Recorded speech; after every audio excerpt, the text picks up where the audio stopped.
Let's talk about the future. Exploring tomorrow's challenges today with our experts. A podcast by Air Liquide.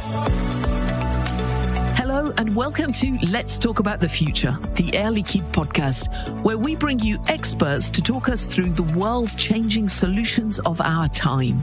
In today's episode, those innovations are revolutionizing healthcare. We're talking about empowering positive solutions to a huge health issue. According to medical journal The Lancet, worldwide, the number of adults living with diabetes is now over 800 million. That's 4 times more than in 1990. And the alarming trend shows no signs of slowing down, with projections indicating that over 1.3 billion people could be affected by 2050. That means significant, growing societal challenges, widespread impact on public health systems, and of course, a huge economic burden. But there are solutions. Our guest here in the studio to share her views is Agnieszka Kula-Borsuk, Vice President Home Healthcare in Europe at Air Liquide. Hello, Agnieszka. Hello, Vanessa. I think in all the statistics and the media coverage, sometimes the actual reality of the condition itself gets a bit lost. Can you just recap for us exactly what diabetes is? Diabetes, firstly, is a chronic disease. And what chronic means is that, first of all, we have it for the lifetime. And the second fact of chronic diseases is that we have them, of course, 24 hours a day. Then we have 2 words which are the key words in diabetes, which is sugar and insulin. Insulin is regulating sugar levels in the body, and we need the right insulin levels, which needs to be regulated by the patient to make those sugar levels right in the body. Because if we don't, as a healthy person, somebody who doesn't have diabetes, do we manage our sugar levels spontaneously? We don't even think about it. We can eat whatever we want. We can do whatever the activity. We don't think about it. Our body regulates it. While the diabetic patient needs to measure the sugar levels and needs to reply with the insulin injection or not. Okay. Whereas for us, insulin is part of our biological makeup. Exactly. Okay. This is what is going on. And diabetic patient, because, of course, there is a frame, needs to stay in range. And range. Yeah, I was going to say, in range, is this a medical term? It's a term, which means that for the given sugar level in the blood, we have the right insulin level. And it means when a patient is in range, it contributes to making his quality of life better. And this is the most important part of the managing of the diabetes disease for the patient. Okay, and in order to stay in range, what do they have to do? So staying in range is taking around 180 decisions per day. And I think it's important to understand what this decision can be. And taking a decision is do I measure or not? So do I prick my finger to measure the sugar level? Or when I know what's going on, do I inject insulin or not? And as you can imagine, both decisions mean there is a needle that I need to use to stay in range. And again, it contributes to making patient quality of life better. What does that mean, 180 decisions per day? As you can imagine, these decisions can be a significant burden for the patient. This patient has to think about it all along the day and night. It means to regularly measure the sugar level by pricking the finger and, if necessary, injecting insulin. The advanced technologies enable to reduce the use of needles, and thanks to the data which are collected, it allows to take the best decision to stay in range.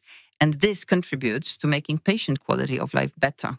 And so what happens if the patient does end up out of the range, so either below or above? So staying in range is the key of the disease management for the diabetic patient. But the patients are very much afraid that they will go below the range. This could lead to low-level hypoglycemia event and eventually, if not treated, even to coma, which is one of the most common fears for the patients. There are as well the consequences of going above the range. Consequences could be less immediate, but if they happen regularly and if they are not addressed over the long term, patients might have their vision affected. Okay, so obviously we understand that fear of potentially very serious consequences. Well, our focus today is very much on those diabetes patients themselves. So to start us off, let's hear from some of the people living with the condition day in, day out. Diabetes is ever present, even if we don't want it to be. Diabetes is a 24/7 condition for the rest of our lives. Not just, your hobbies, but also your work life. Absolutely everything is impacted by diabetes. You need to always stay on guard. You always have to make extra decisions. In the morning, in the afternoon, in the evening. Everything that I do is informed by how much I'm trying to manage my blood sugars. There's 5% or 10% of my brain that is dedicated to diabetes 24/7, 365, and it'll continue to be until I die. So as you say, all day, every day. Is this the type of thing you hear from patients? Yes, absolutely. This is what they say. The challenge is that those people with this chronic condition want to live their normal lives, as if there was no chronic conditions for them. And this is the most important, what we struggle for and what they struggle for. Behind this 180 decisions that you have, and the fact that when you're a baby, your parents take this burden from you. Now and then you have to yourself manage and be empowered to manage this diabetes condition. And sometimes we have examples in our surroundings. We have family members, our friends, and this is where we really touch upon this problematic. And I have a very good example, which I follow since 20 years, because my friend right now, it's 22, and including 20 with diabetes. So first, it was her parents who were taking over that. And now it's her and herself. And 22, it's a young adult. So you have many things to manage in your life. And this chronic condition on the top of that. So how she herself manages that, but how her environment and, people involved help her to manage this chronic condition. This is a key success factor, so that her life can be a life like any other young adult of 22 years old. Yeah. And is that working for her? Is she? Yes, it's working. She's very much aware. And it's one of the situations she came to visit us with her friends. They're all aware about her chronic condition, and they know what she can and what she can't do, or how to support her when she has different problems with her sugar level, right? So it was impressive to me to see that it really works, and that surrounding can be very supportive to make the life completely normal, like for all the others. Yeah, nice. And so is she studying or what? Yes. She's studying. She wants to become a doctor in the future. So Understandably. Yes. So your friend group are clearly providing a kind of psychological support, and I know that's a part of the almost treatment package, or that's a part of the accompaniment package, isn't it? What are the main pain points psychologically for someone living with diabetes? Is it the unpredictability? Is it fear of the future? It can be a little bit of everything depending on the life stage, I would say, that people with this condition are having. It is sometimes very simple fears, like being in a situation of not being able to pursue an activity which is a passion. And on the other hand, what shall we do to make it possible, right? And I think that people with this condition, first of all, they have, like we think to take our telephone with us because it connects us to the world, to the family, to everybody. They have to think how to take their insulin kit, how to take everything with them so that anyway, where they are in their lives, at work or at their hobbies place, they can manage these sugar levels depending on what happens during the day or during the night. So this is what is an additional thing to manage for them every day. Yeah. Now, you mentioned if there's a passion that they have that they may not be able to pursue. What type of thing would that be? What would diabetes stop you doing? But I think that, first of all, there are many things which we misunderstand about diabetes in our society, right? When we hear about diabetes, we can call it cliché. Sometimes, people think, okay, so you cannot eat anything which is sweet, which is not true, of course. This is what is important in the awareness about this chronic condition, is to understand that those people, to live their normal lives, they can they can follow their passions, they can do sports, which sometimes is another cliche that we can hear, but they have, to manage and to compensate sometimes by additional measure points, by anticipating and by making it happen, but within a given frame. So creating this frame, this is what makes them realize their passions. And for sure, this is more demanding than for people who don't have these chronic conditions. I must say, I myself had that misconception about the sweet things. So thank you for that. So in effect, if somebody does have that frame in place, a diabetes patient can live their life just like the rest of us? Of course. I mean, this is the objective that everybody puts to themselves, right? So that people with chronic conditions, as soon as they are diagnosed, we can make them live their normal lives. But the first actor of living this normal life is patient, him or herself, right?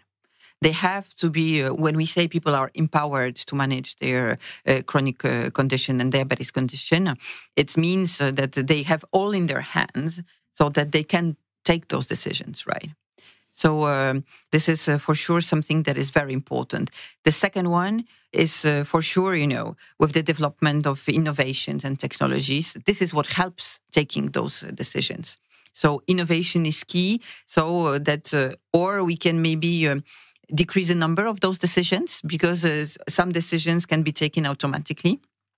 Or we can give more data so that the patient can take better decision at a given moment. So this is very important. Innovation is an embedded part in that. And then we talked about this support and everything that surrounds the person who has a chronic condition in diabetes. And this is really a third and very important element, because sometimes you need psychological support. You mentioned it, Vanessa. Is human support therefore irreplaceable? Human support is absolutely essential, starting from people around the patients, like family or friends. And then they have to have some clinical support as well. They really have to know where to go or where to call when they need. So I think these are elements which the patient itself, the innovation which can support, and with the surrounding support, whatever it is clinical or not, these three components contribute to make the quality of life of patients better. And so, coming back to your company, Air Liquide, I imagine that as a tech company, Air Liquide supplies the technology and the technical support. In fact, it's always a competency which is very multi-elements. We need many things so that the things can happen. And the Air Liquide has more than 20 years of experience in diabetes. And in these 20 years, we, of course, understand how the therapy evolved. I mentioned innovation as we bring advanced technologies to the market and human support, which is a very important component in that, and how this empowering of patients can happen. So we mentioned the patient, and we know that everybody is different, which makes that personalization of the care plan, because every patient has a care plan. This is a key success factor, because a baby and young adults don't need the same thing, don't need the same number of supports and so on. So this is why we need this personalization. And there is a human presence as well, which is what we call support. We mentioned it earlier. And this is really important. And of course, behind we have the technology in place who completes all of that. So the human presence, is that also Air Liquide? Yes, all of that, personalized care plan has to have all those elements all together so that the diabetes patient life is easier. And this is what we struggle for. Right. And so Air Liquide actually provides the whole package, the technology and the human support. And the human support. We have people who are specialized in diabetes. It can be nurses, dietitians, diabetes educators. So we do support our patients with diabetes all along the day. Okay. So yeah, in effect, a full package. Yes. So in real world terms, on the ground, where is Air Liquide? How are Air Liquide staff making all of this happen? Are they in Air Liquide offices organizing it? Are they in hospitals? Are they in homes? It's a little bit of everything so that the things can work, of course. And Air Liquide is always part of the healthcare system. And you know that the healthcare systems can be very different from one country to another. Even if we take Europe, in Sweden, in France, or in Germany, the support is not organized in the same way. And what is very important is to interconnect all the points that you have mentioned, because the frame that the healthcare system gives to the healthcare providers is not the same in every country. And as Air Liquide, we struggle to interconnect all those dots, which is important in between the innovation, but as well the clinical and non-clinical support to the patient, to make sure that we build up the solutions and the pathways which are, of course, at the best cost for the healthcare system, but bringing the most of the value and making the life of the diabetes patients easier every day. Okay, so Air Liquide is direct interface with the medical establishments, with medical staff, and with patients themselves. Exactly. Great, good to know. Well, Agnieszka Kula-Borsuk, thank you very much. Thank you, Vanessa. Are you thinking, I want in? Do you want to work in technology for healthcare to make a difference to the future? Join Air Liquide. Click on the link in the podcast description and check out all the opportunities. And if you've learned as much as I have in this podcast, do give it a like and especially a share. But why stop there? We have experts sharing their insight into artificial intelligence, microchips, and net zero carbon. And you'll find them all here where you found us today. And of course, subscribe so you don't miss the upcoming episodes. So let's talk about the future soon. Let's talk about the future. Exploring tomorrow's challenges today with our experts. A podcast by Air Liquide. The figures quoted in today's podcast related to the number of patients were published in a study in The Lancet on the 23rd of November 2024, Worldwide Trends in Diabetes Prevalence and Treatment from 1990 to 2022. The figure quoted of 180 decisions per day to be taken by patients comes from an article on Scope blog stanford.edu by Erin Digital. New research keeps diabetics safer during sleep, published on the 29th of November 2017.